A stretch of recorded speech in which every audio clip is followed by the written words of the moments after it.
I think what a lot of people don't always realize when we're talking about demand capture marketing is that it's effectively a zero-sum game. And what we mean by that is really there's two kinds of marketing, right? There's kinds of marketing that can make the pie bigger, and there's kinds of marketing that can get you a bigger piece of the pie. Demand capture is all about getting a bigger piece of the pie.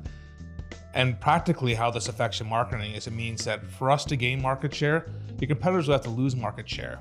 So for us to assess how much work it's going to take to be effective in a demand capture play. So, we're talking about SEO, paid ads, middle of funnel blog content, this sort of area here.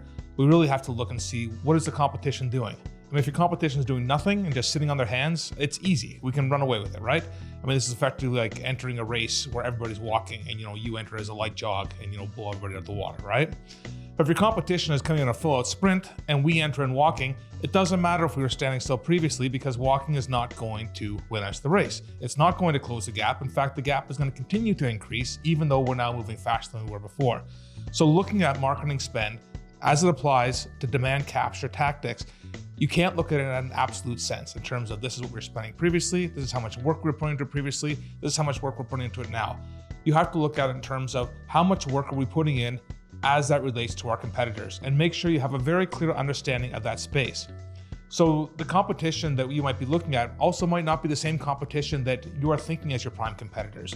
You might see companies X, Y, and Z every single time you put a bid in on a project, but they might not be the same people that are ranking for these things. They might not be the same people that are competing in a demand capture space.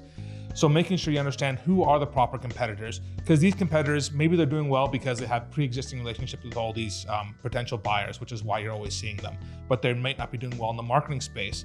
So using them to level set where you're at is not going to be an effective measure in terms of how much work you have to put into things.